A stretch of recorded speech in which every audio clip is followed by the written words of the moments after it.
সুপ্রিয় দর্শক মণ্ডলী, হাতিল আজকের সংবাদপত্রে আপনাদের সবাইকে স্বাগত জানাচ্ছি। দর্শক মণ্ডলী, আমাদের সঙ্গে রয়েছেন অধ্যাপক শামীম রেজা। স্বাগত শামীম আপনাকে।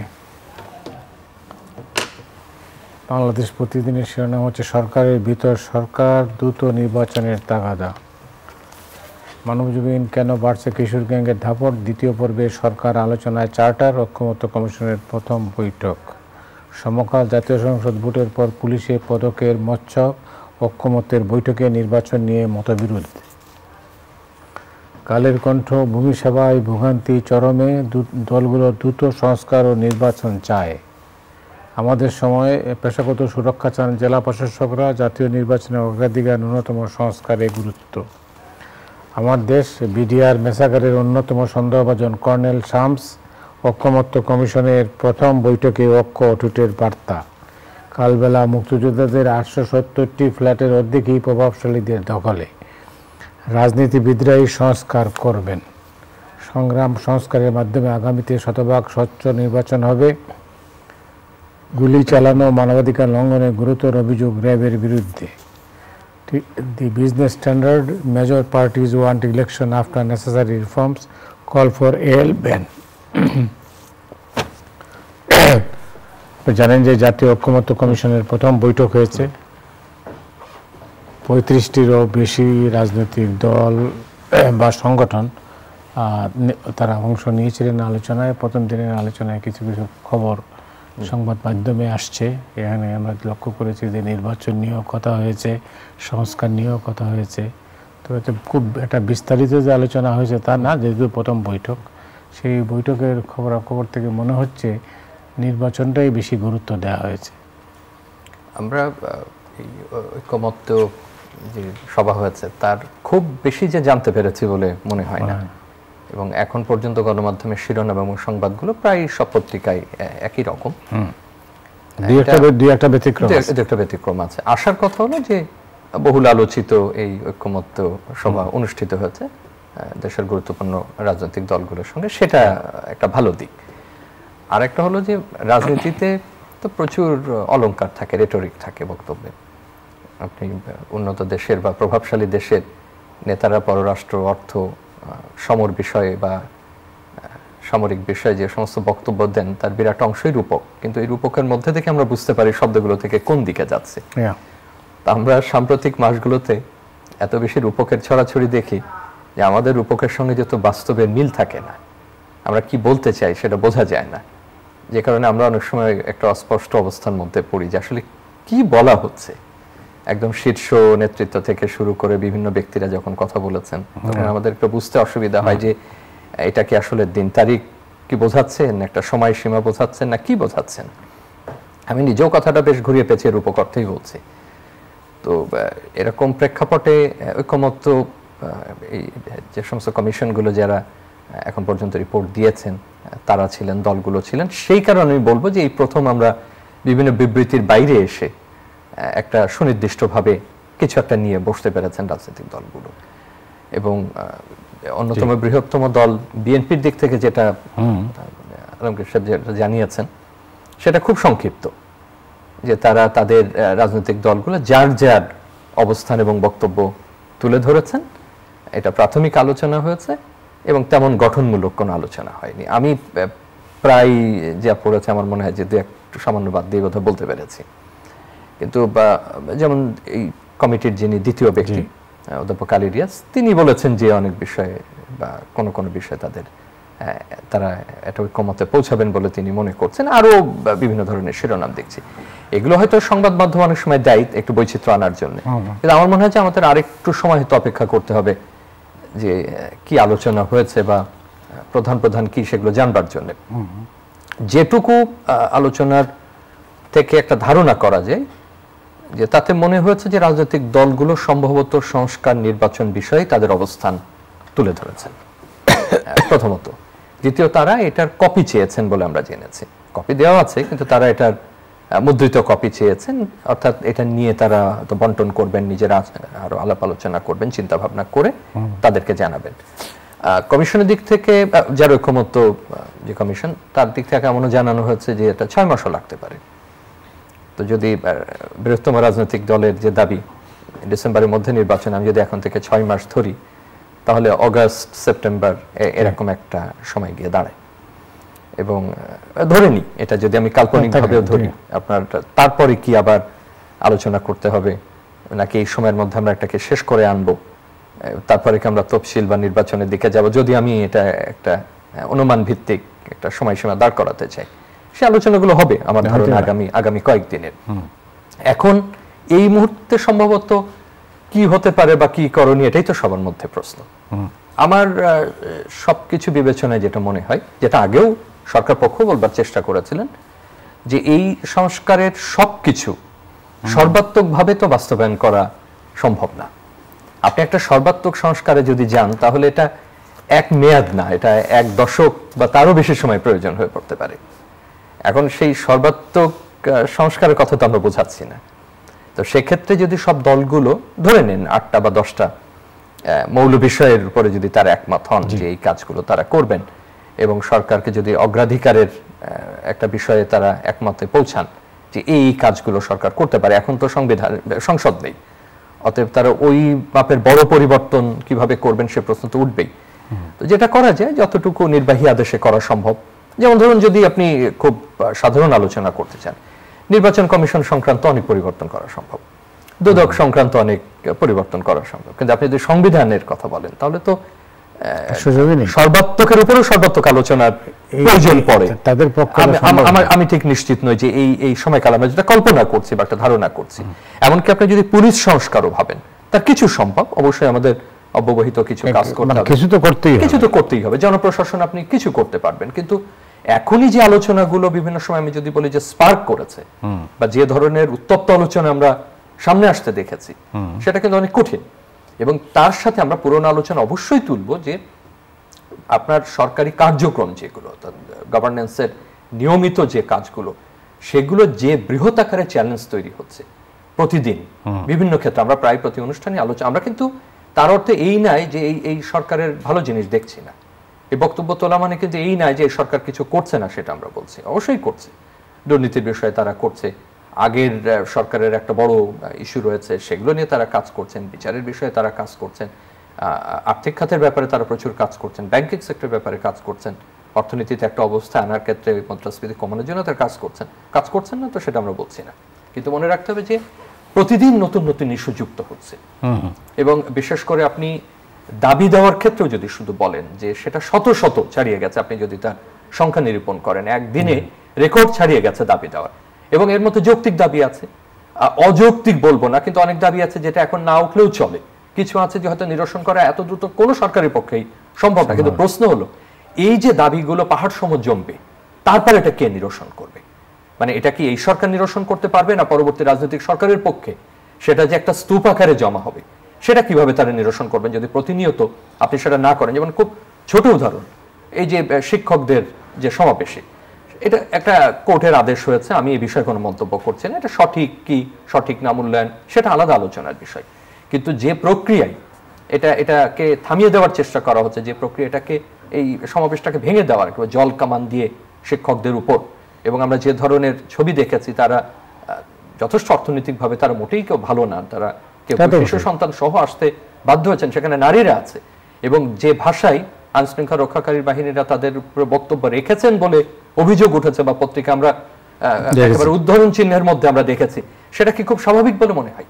যে পুলিশের মনোবল ভেঙে পড়েছে, যে পুলিশ পুনর্গঠন করতে হিমশিম খেতে হচ্ছে অন্তত স্বাভাবিক অবস্থা চালিয়ে যাওয়ার জন্য, তাদের সদস্যদের মুখ থেকে যদি একটা সমাবেশ পণ্ড করবার জন্য এই ধরনের শব্দাবলী প্রয়োগ করা হয়, তাহলে গভর্নেন্স কোথায় নেমেছে? সেই সমালোচনা তো আপনাকে করতেই হবে। সেটা কি আমি এত দ্রুত সময়ের মধ্যে আমি করতে পারবো কিনা? এগুলো তো একটা দিক গেল। এবং আপনার অন্য যে শিরোনামের দিকে আপনি নির্দেশ করছিলেন, খুব দ্রুত পড়েছি, তারা রাজস্ব আদায়ের কথা বলেছেন, ভূমি সেবার কথা বলেছেন, অন্যান্য ক্ষেত্রে দৌরাত্মের কথা বলেছেন।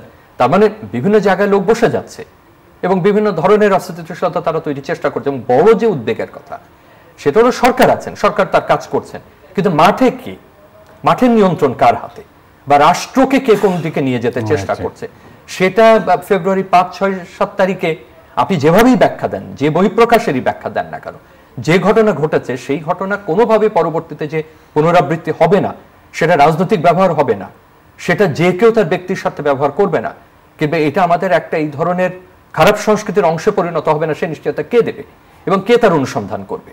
অতএব আমরা যত রেটরিক বলি, যত বিবৃতি দিই না কেন, বাস্তবে যে পরিস্থিতিটা আমরা তৈরি হচ্ছে, বাস্তবে যে ধরনের ফাটলগুলো আমরা দেখতে পাচ্ছি, সেটা যথেষ্ট কিন্তু ভাববার বিষয়। এবং আপনার সংস্কার কথা কে না চায়? সংস্কার কে চাইছে না? প্রত্যেকেই সংস্কার চাইছে। বাংলাদেশ এরকম 1-2 দশক পরপরই একটা সমস্যার মুখোমুখি হয়েছে এবং আমরা পরিবর্তন চেয়েছি। এরকম সর্বাত্মক সংস্কারের সুযোগ আমাদের হয়নি, এটা সত্যি কথা। তরুণরা, ছাত্ররা আমাদের যে সম্ভাবনা এনে দিয়েছেন সেটা আমরা কল্পনাও করিনি কখনো, যে আমরা এতগুলো খাতে আমরা এইভাবে একটা যুগান্তকারী সংস্কারের দিকে যাব। কিন্তু তার বাস্তবায়ন যোগ্যতা নিয়ে আপনার চিন্তা করতে হবে, তার প্রয়োগযোগ্যতা নিয়ে চিন্তা করতে হবে, এবং কারা এনগেজড হবেন সেটা সমানভাবে সেখানে গুরুত্বপূর্ণ। এবং এই আলোচনা আমরা এখন পর্যন্ত রাজনৈতিক দলগুলোকে দেখছি, জনগণও তো একটা বড় অংশ। আপনি যদি সংবিধানের আলোচনা তোলেন, তাহলে এমনও তো প্রয়োজন হতে পারে যে আমাদের গণভোট লাগতে পারে, এবং গণভোট কে আয়োজন করবে? আমরা এখন নির্বাচিত সরকার ছাড়া গণভোটের আয়োজন কতখানি কার্যকর হবে, কতখানি যথার্থ হবে, সে প্রশ্ন তোলার অবকাশ থাকে। আজকে যেটা হয়েছে আলোচনা, যেটা সমকাল খবর দিয়েছে যে নির্বাচন নিয়ে মতবিরোধ ছিল বৈঠকে এক, আর কি দিয়েছে বাংলাদেশ প্রতিদিন, দ্রুত নির্বাচনের তাগিদ। দ্রুত নির্বাচনের তাগিদ তো বড় দলগুলো দিচ্ছে, যদিও অন্তত দৃশ্যমানভাবে দুটো দলের মধ্যে মত পার্থক্য রয়েছে। বিএনপি দ্রুত নির্বাচন চাচ্ছে, মানে ডিসেম্বরে, আর জামাত অস্পষ্ট এখনো। দেখুন, আবার আমি বলবো যে আবার সেই পলিটিক্যাল রেটরিকের মধ্যে কিন্তু আমাদের কাটকে ফেলা হচ্ছে। আমি সংস্কার শেষ করে নির্বাচন, দ্রুত সংস্কার করে নির্বাচন, কিছু সংস্কার করে নির্বাচন, এভাবে তো আপনি চলতে পারবেন না। আপনাকে তো বলতে হবে যে ঐক্যমতের একটা সময়ের মধ্যে আমি এই বিষয়ে একমত হলাম, এবং এটা তো একটা পরিকল্পনা, এটা তো একটা বাস্তবায়নযোগ্য বিষয়, এটা অর্গানিক না যে একেবারে অর্গানিক প্রক্রিয়ায় কখনো সংস্কার বাস্তবায়িত হয় না। সংস্কার তো করতে হবে, মাঠে নামাতে হবে। এবং এই যে ডিসি সম্মেলনের একটা সংবাদ আপনি পড়ছিলেন, আমি তো মনে করি যে অন্য যে কোনো সময়ের তুলনায় এখনকার ডিসি সম্মেলনটা অত্যন্ত গুরুত্বপূর্ণ, কারণ এই ডিসি মহোদয়রাই সরকারের নীতি নির্ধারণের গুরুত্বপূর্ণ বাস্তবায়নের কাজগুলো মাঠ পর্যায়ে করেন, অসংখ্য উন্নয়ন পরিকল্পনা তারা মাঠে বাস্তবায়ন করেন। এই জুলাই অভ্যুত্থানের পরে আমাদের পুনর্বিবেচনা করা প্রয়োজন যে ডিসি সাহেবদের ভূমিকা কি হবে, তারা কি ভূমিকা সেখানে পালন করবেন। যখন সরকারের উন্নয়ন কর্মকাণ্ড বলা হয়, সেই সরকারটা রাজনৈতিক সরকার হতে পারে, এখনো রাজনৈতিক সরকার আছে, সারা জীবন তো বাংলাদেশে রাজনৈতিক সরকার থাকবে না। এখন সরকারের রাজনৈতিক এজেন্ডারও কিন্তু বাস্তবায়ন হয়, সেটা অংশ, সেটা উন্নয়নের অংশ। সেটা কতটুকু করা যাবে রাজনীতিকীকরণ না করে, সেই ধারা তো আমাদের চিন্তা করতে হবে। যে একজন যখন প্রশাসককে আমরা দিই, সেটা নির্বাহী কর্মকর্তা হন বা আমাদের ডিসি সাহেব হন বা যে পর্যায়ে হন না কেন, যখন যে রাজনৈতিক সরকার থাকবে, তার এজেন্ডা থাকবে, তার ইস্তেহার অনুযায়ী সে উন্নয়ন কর্মকাণ্ড বাস্তবায়নের চেষ্টা করবে। সেটা বাস্তবায়ন করা আর তার রাজনীতিকে বাস্তবায়ন করার মধ্যে একটা পার্থক্য আছে। সেই পার্থক্যের আলোচনা করা আমাদের খুব প্রয়োজন। তারা সমন্বয়কের কাজ করবেন, কতদূর কাজ করবেন, এবং যে অবস্থার মুখোমুখি হয়েছে আমরা, এটার যে প্রভাব বিস্তার করেছে রাজনীতি প্রশাসনের উপরে সমস্ত ক্ষেত্রে, এবং তারা কতখানি রাষ্ট্রের একজন গুরুত্বপূর্ণ ব্যক্তি হিসাবে, প্রশাসক হিসাবে কাজ করতে পেরেছেন, কতখানি দলের জন্য কাজ করতে পেরেছেন, সেটাও তো চিন্তার বিষয়। এখন ধরুন, তার সমস্ত কিছু তো আপনি একটা সম্মেলনের পরে সমস্ত দাবি তার একদিনে আপনি বাস্তবায়ন করতে পারবেন না। যেটা এই প্রসঙ্গে যেটা আমার কাছে অথবা যেটা গুরুত্বপূর্ণ মনে হয়, যে আমরা এই আলোচনার মধ্যে রাজনৈতিক দলের সংস্কার নিয়ে কিন্তু আলোচনা করছি না, বা রাজনীতি এবং পরবর্তীতে নির্বাচন প্রক্রিয়া, আচরণ, সেগুলোর আলোচনা কিন্তু প্রায় থেমে আছে। আপনি একটা কৌতূহলোদ্দীপক বিষয় খেয়াল করেছেন কিনা, যে যারা এগুলো নিয়ে 1 দশক 2 দশক কথা বলতেন, তারা হয় কমিশনের সদস্য, না হলে তারা সরকারের সদস্য। যারা করতেন, যারা অধিকার নিয়ে কথা বলেছেন, যারা বিভিন্ন সময় নির্বাচনী বিষয় নিয়ে কাজ করেছেন, এটার সংস্কার করেছেন, তারা কোনো না কোনো ভাবে হয় কমিশনের অংশ, না হলে অংশ। এখন হয়তো তারা ব্যস্ত, অথবা যিনি সরকারে আছেন তিনি তো আর ক্যাম্পেইন করতে পারবেন না। আবার আমরা যখন রাজনৈতিক দলের সংস্কারের কথা বলছি, মাথার মধ্যে যদি থাকে যে 1-11-তে এরকম ঘটেছিল, 1-11 এটা একটা অদ্ভুত প্রক্রিয়া রাজনৈতিক দলের সংস্কার করতে চেষ্টা করা হচ্ছে। রাজনৈতিক দলের সংস্কার রাজনৈতিক দলকে করতে হবে, এবং তার নেতা কর্মীদের সেখানে চাপ থাকতে হবে, জনগণের প্রত্যাশা সেখানে থাকতে হবে। এটা তো বহিস্থ কোনো শক্তি বা সদস্য সেটা করতে পারবে না। এই আলোচনার মধ্যে রাজনৈতিক দলগুলোর কিন্তু সংস্কার নিয়ে আর আমরা কেউ আলোচনা করছি না। যে যদি ধরে নিই ডিসেম্বর 1 তারিখ একটা সম্ভাব্য সময়, যেটা রাজনৈতিক দলের এখনই ইস্তেহার চায় না, কিন্তু সবার কি আপনি কর্মসূচিগুলো জানতে পারছেন? বিএনপি বলছে যে তার 30 দফা 31 দফা আছে, সেটা নিয়ে অনেকদিন ধরে কাজ করছে, কিন্তু বাকি যে দলগুলো গেল বা আরো ভবিষ্যতে যদি কেউ যায়, তাদের সম্পর্কে কি আপনি জানতে পারছেন? সে কি করতে চায়, না করতে চায়, সে তার উন্নয়ন কর্মসূচি কি হবে বা অন্যান্য বিষয়গুলো নিয়ে কি হবে। এর পাশাপাশি আমাদের যে জিনিসটা গভীরভাবে ভাবিয়ে তুলছে বিভিন্ন ঘটনা, কিন্তু সে প্রতিদিন এমন ছোট ছোট মুহূর্তগুলো তৈরি করে জীবনের গল্প। Hatil, live and relive. ঘটনাগুলো যে আপনি যোগসূত্র রচনা করেন, আপনি বিভিন্ন দিকে দেখবেন যে যারা একটু ভিন্ন মতের, একই ধর্মের মধ্যে হয়তো সংখ্যালঘু, তাদের আচরণ এবং তাদের কর্মকাণ্ডগুলো আক্রান্ত হচ্ছে, তাদের কর্মসূচি আক্রান্ত হচ্ছে। আপনি নারী ফুটবলের মতো বিষয় নিয়ে প্রশ্ন তুলছেন, সেটা আয়োজন নিয়ে। আপনি সাংস্কৃতিক অনুষ্ঠানগুলোতে কিন্তু আপনার বিভিন্ন হস্তক্ষেপের ঘটনা ঘটছে। এই যে বিষয়গুলো ঘটছে সেটা কে দেখবে? এটা তো পুলিশি বিষয় না কেবলমাত্র, এটা তো হঠাৎ করে আপনি একটা ফোর্সেস পাঠিয়ে আপনি এটা সমাধান করতে পারবেন না। এগুলো কি তাহলে আমরা যোগসূত্র রচনা করব যে এই যে অস্থিতিশীল অবস্থা, কে আসলে মাঠের দায়িত্বে আছেন? আমরা যে কোনো সময় বিভিন্ন শব্দ দিয়ে বলছি যে অমুক ধরনের জনতা, এই অমুক ধরনের জনতা কে, সে কার জন্য কাজ করে? বাংলাদেশ প্রতিদিনের শিরোনাম হচ্ছে সরকারের ভিতর সরকার। এটা কার জন্য কাজ করছে? তিনি যে চেতনারই জনগণ হন না কেন, যে আদর্শনী জনগণ হন না কেন, এক শব্দ দুই শব্দ দিয়ে আমরা উদাহরণ চিহ্নের মধ্যে যাদেরকে লিখছি, তারা কার? কোন রাজনৈতিক দলের, বিশেষ কোন শক্তির, না কার জন্য? তাহলে এই সবগুলো যদি আপনি মেলান, তাহলে কিন্তু এক ধরনের আপনি একটা অস্থিরতার ভোগের যথেষ্ট আপনার কারণ আছে। কিন্তু এইগুলো আপনি কি নিরসনযোগ্য বিষয় না? এগুলো কি গুরুত্বপূর্ণ বিষয় না? আমার প্রশ্ন হলো, আমরা যে সুপারিশগুলো করছি যদি সংবিধান থেকেই ধরি, সংবিধানই এখন সবচেয়ে গুরুত্বপূর্ণ হয়ে উঠবে, আমি আগেই বলেছি, অন্যগুলো অত্যন্ত গুরুত্বপূর্ণ। যেমন আপনার নির্বাচন কমিশনের কাজ করা সম্ভব এই সরকারের মাধ্যমে, অনেক পরিবর্তন করা সম্ভব, দুদক সম্ভব, আরো অনেকগুলো সম্ভব। কিন্তু কিছু আছে যে সর্বাত্মক সম্ভব না সম্ভবত। কিন্তু সেই জায়গাগুলোর যে প্রসঙ্গগুলো আমরা অন্তত এখন পর্যন্ত জানতে পেরেছি, চুম্বক অংশ, তাতে কি এই বিষয়গুলোকে অ্যাড্রেস করা যায় কিনা? আপনি যে প্রতিস্থাপনের কথা বলছেন মৌলভিত্তিগুলোর, সেই মৌলভিত্তি প্রতিস্থাপন করে আপনি যে প্রকল্প দিচ্ছেন, সেই প্রকল্পে এই বিষয়গুলো ভবিষ্যৎ বাংলাদেশে নির্ধারণ করা যাবে কিনা?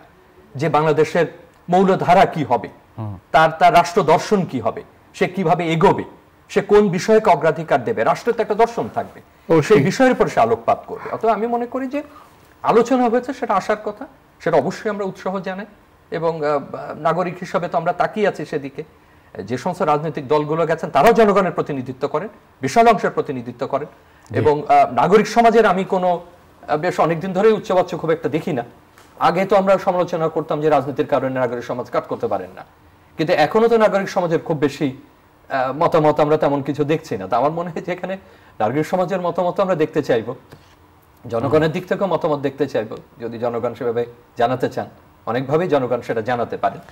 তো দেখা যাক, আশা করছি যে শীঘ্রই হয়তো আমরা ঐক্যমত্যের কিছু বিষয় জানতে পারবো, যে কোন বিষয়ে রাজনৈতিক দলগুলো দেশের স্বার্থে, মানুষের স্বার্থে, সকলের স্বার্থে একমত হতে পারবেন। আপনি জানেন যে একটা মিডিয়া কমিশন গঠন করা হয়েছে। মিডিয়া কমিশনের রিপোর্ট তো দেওয়ার কথা ছিল, এখনো দেয়নি, মানে দেবে হয়তো। কোনো খবরাখবর পেয়েছেন তারা কি কাজ করছেন? না, তেমন খুব বেশি জানতে পারিনি। এমনিতে তারা একটা জরিপ করছেন, সেই জরিপটার কিছু খানা জরিপ নাকি? তারা হয়তো সন্তত আমাদের বিবিএস যে পদ্ধতিতে করেন আমাদের অন্যান্য অর্থনৈতিক সার্ভেগুলো, হয়তো ওরকম একটা ইউনিট ধরে তারা করছেন, এটা শুনেছি। এবং কিছু হয়তো তারা আমাদের ধারণা দিতে পারবেন, বিশেষ করে গণমাধ্যম ব্যবহার সংক্রান্ত।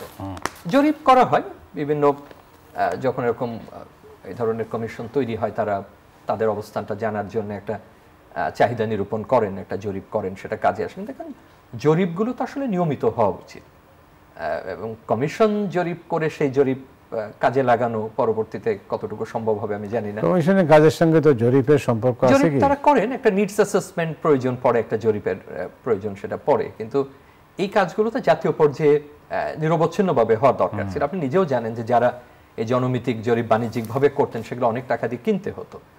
আমাদের যে রাষ্ট্রীয় যে প্রতিষ্ঠান আছে, তারা ওইভাবে কখনো খুব বৃহৎ আকারে গণমাধ্যম জরিপ করে না। তো সেক্ষেত্রে হয়তো এটা কাজে লাগবে। আর দেখা যাক তারা কি বিষয়, আমি জানি না আপনি মতামত দিয়েছেন কিনা কমিশনে, বা যাবার সুযোগ পেয়েছেন না? আমি ব্যক্তিগতভাবে আমন্ত্রিত হয়েছিলাম, কিন্তু আমার অসুবিধার কারণে আমি আর ওইদিন অংশগ্রহণ করতে পারিনি। আমি অংশ নেইনি অবশ্য। আচ্ছা, পরবর্তীতে হয়তো মত দেওয়ার সুযোগ হয়, মানে আপনারা আরো কিছু জানালে গণমাধ্যমের বরাতে, তখন হয়তো আমরা আলোচনা করতে পারবো। জি, সেটা হচ্ছে যে একটা অন্য প্রসঙ্গে যাই। উচ্চ আদালতের রায়ের পরও উপেক্ষিত বাংলা 21শে ফেব্রুয়ারি সমাগত। সেখানে উচ্চ আদালতের রায় ছিল বাংলা, সর্বক্ষেত্রে বাংলা চালু করতে হবে, কিন্তু এখন পর্যন্ত সেটা চালু হয়নি। এবং এটা প্রতিবারই আমরা আলোচনা করি, প্রতিবারই আলোচনা করি, এবং আমরা অনেক সময় ধরে নিতে পারি যে একটা স্ট্যান্ডিং ম্যাটারের মতো সংবাদপত্রের ফেব্রুয়ারির 1 তারিখ থেকেই আমরা এই আলোচনা শুরু করি। উচ্চ আদালত কিন্তু আরো অনেক নির্দেশনা বিভিন্ন সময় দিয়েছেন, যেমন একটা আপনাকে স্মরণ করায় যে গণমাধ্যমে বাংলা ভাষা সঠিকভাবে ব্যবহৃত না হওয়া, তাতে কি খুব পরিবর্তন আমরা করতে পেরেছি? আমরা সামাজিক মাধ্যম নিয়ন্ত্রণ করা সম্ভব না সে কোন ভাষায় কথা বলবে, কিন্তু মূলধারার যে গণমাধ্যম সেখানেও যদি আপনি ভাষার প্রয়োগ দেখেন, উচ্চারণ রীতি দেখেন, সেটাও তো আমরা ওইভাবে করি না। আদালত কিন্তু নির্দেশনা দিয়েছিল, সেটা যদিও ছিল বাণিজ্যিক রেডিওর ক্ষেত্রে, যে এই ভাষা অত্যন্ত বিরক্তি উদ্রেক শুধু না, মানে বাংলার প্রতি অবমাননা করা। এখন আমি তো দেখি একমাত্র সংবাদপত্র ছাড়া, সংবাদপত্রই বরং মেনে চলতে হয়, কারণ আপনার তো বাংলা ছাড়া আর কোনো লেখার উপায় নেই বাংলা সংবাদপত্রে। এবং এটা অর্থনীতি হোক, সমাজ হোক, কূটনীতি হোক, যত জটিল কুটিল বিষয় হোক, প্রযুক্তি হোক, আপনাকে কিন্তু বাংলা করতে হয়। এবং আমার মনে হয় যে আপনার সামনে সংবাদপত্র আছে দেখে আপনাকে খুশি করবার জন্য না, এছাড়া সম্প্রচার মাধ্যম বলেন, অন্যান্য মাধ্যম বলেন, আমাদের আরো যত্নবান হওয়া প্রয়োজন ছিল। আর আপনি যদি উচ্চশিক্ষা প্রতিষ্ঠান বিশেষ করে সেখানে বাংলা ভাষার ব্যবহারের কথা বলেন, আমরা সম্ভবত আর ফিরে যেতে পারবো না। আমার দীর্ঘদিনের অন্তত উচ্চশিক্ষা প্রতিষ্ঠানের শিক্ষকতা গবেষণায় মনে হয়, কারণ এটা শুরুতেই করা প্রয়োজন ছিল। পরের প্রজন্ম যদি পারেন তারা করবেন, কিন্তু বিশেষ করে বিজ্ঞান শিক্ষা, বাণিজ্য শিক্ষা, আমরা অন্যান্য যে মানবিক শাখায় তবু আপনি বাংলার ব্যবহার তুলনামূলক অনেক বেশি। কিন্তু আপনি যদি সামাজিক বিজ্ঞানের বিষয়গুলো দেখেন, সেখানে বাংলার ব্যবহার আরো কমছে। আপনি বিভিন্ন ক্ষেত্রে অর্থনীতি বলেন, উন্নয়নের বিষয় বলেন, সমাজ বিজ্ঞান বলেন, আমি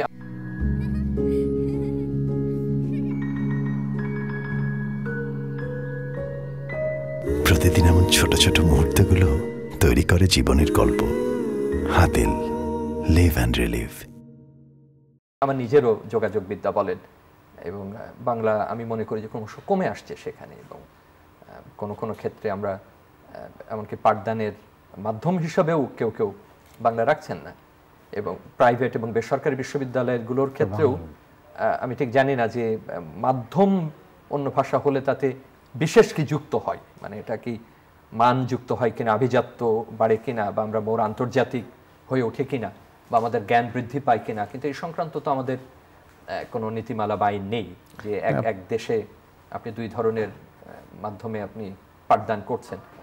আপনি দক্ষিণ পূর্ব এশিয়ার অনেক দেশ আছে যেখানে বাধ্যতামূলকভাবে স্নাতক পর্যায়ে আপনাকে নিজের ভাষায় পড়তে হবে, স্নাতকোত্তর পর্যায়ে গিয়ে আপনি ইংরেজি ভাষা পড়বেন, সেটা আন্তর্জাতিক, কারণ সবাই পড়বে না স্নাতক পর্যায়ে। এমনকি আপনি যখন একটা অধীর সন্দর্ভ রচনা করেন, তারও মৌল বিষয়গুলো আগে তাদের ভাষায় লিখতে, বাকিটা আপনি যদি ইংরেজিতেও করেন। তো আদালতের রায়ের প্রতি তো সম্মান থাকলো, এখন দেখা যায় বাস্তবে কতটুকু কাজে আসে। কালবেলা শিরোনাম হচ্ছে মুক্তিযোদ্ধাদের 870টি ফ্ল্যাটের অর্ধেকই প্রভাবশালীদের দখলে। প্রভাবশালীরা তো রাষ্ট্র থেকে যাচ্ছেন না, আমরা সরকার পরিবর্তন হচ্ছে, শুধু হাত বদল হচ্ছে, এবং আমরা সংস্কারের কথা বলছি। যেমন একটু আগেই বলছিলাম যে আপনি বিপুল সংস্কারের কথা বলছেন প্রায় সমস্ত ক্ষেত্রে, সংবিধান সহ, একেবারে রাষ্ট্রের প্রধান বিষয় সহ, কিন্তু রাজনৈতিক দলের সংস্কার নিয়ে আর আলোচনা করা যাচ্ছে না, তাদের পরিবর্তন নিয়ে আলোচনা করা যাচ্ছে না। তো এটাও অনেকটা ওরকম। দেখেন, আপনি যা কিছুই করেন না কেন, আপনি যদি রাজনৈতিক সংস্কৃতির পরিবর্তন না করেন, আপনি যদি এই আচরণের পরিবর্তন না করেন, আপনি যদি অবস্থার পরিবর্তন না করেন, আপনি কি শুধু কাগজ দিয়ে কোনো কিছু করতে পারবেন কিনা, শুধু বিধি দিয়ে আপনি কোনো কিছু করতে পারবেন কিনা? পৃথিবীতে সুপরিবর্তনীয় শাসনতন্ত্র আছে, দুষ্পরিবর্তনীয় শাসনতন্ত্র আছে, যেটা পরিবর্তন করা খুব কঠিন। খুব লিখিত না এরকম শাসনতন্ত্র আছে, ক্ষুদ্রাকৃতির শাসনতন্ত্র আছে বা সংবিধান আছে, বৃহৎ শাসনতন্ত্র আছে। অনেকদিন আগে কিছু লেখা হয়েছিল, কোনোদিন প্রয়োগ হয় না ওই কঠিন বিষয়, এমনও পৃথিবীতে অনেক দেশ আছে। অনেক জিনিস আছে কোনোদিন ভুলেও গেছে যে ওখানে কি লেখা আছে। আবার কোনো কিছুই লেখা নেই, কিন্তু অসাধারণ গণতন্ত্রের চর্চা হয় সেখানে, জবাবদিহিতা আছে, স্বচ্ছতা আছে, এবং সরকারের যে দায়বদ্ধতা জনগণের প্রতি, জনগণের যে সম্পর্ক সরকারের সাথে, তাদের যে চুক্তি, যে পারস্পরিক যে বিনিময়, সেটা সংবিধানের মধ্যে আটকে নেই, সেটা শুধুমাত্র প্রতিষ্ঠানের কি কাগজ আছে তার মধ্যে আটকে নেই। আমরা যে সমস্ত রাষ্ট্রের উন্নত নির্বাচনের উদাহরণ দিই, সেগুলো সবকিছু যে একবার খুব আইন দিয়ে পরিচালিত তা কিন্তু না। দক্ষিণ এশিয়ায় বা পৃথিবীর এই অংশে আমরা হয়তো আইনের প্রতি রাখি, কিন্তু ব্যক্তির উপর নির্ভর করে, রাজনৈতিক সংস্কৃতির উপর নির্ভর করে। আমাদের দক্ষিণ এশিয়াতে এমন উদাহরণ আছে।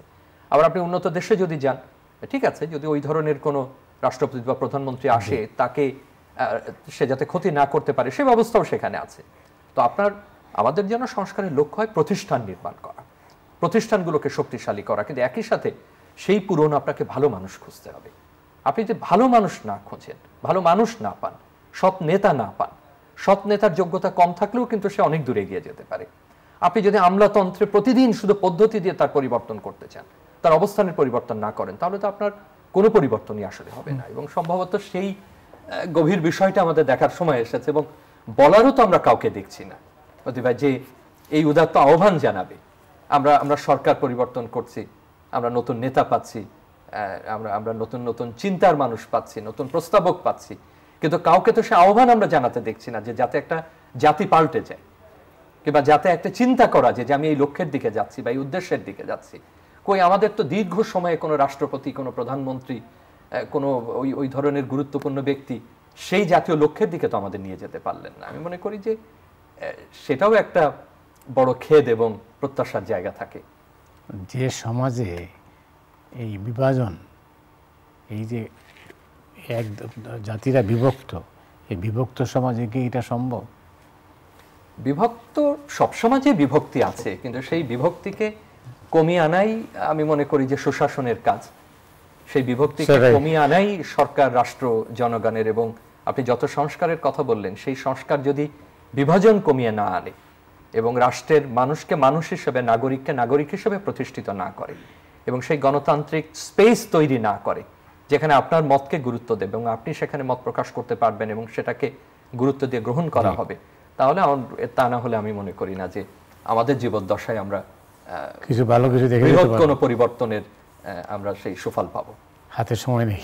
আপনাকে অনেক ধন্যবাদ। দর্শক মণ্ডলী, আজ এ পর্যন্তই। আপনার সবাই ভালো থাকুন। শুভরাত্রি।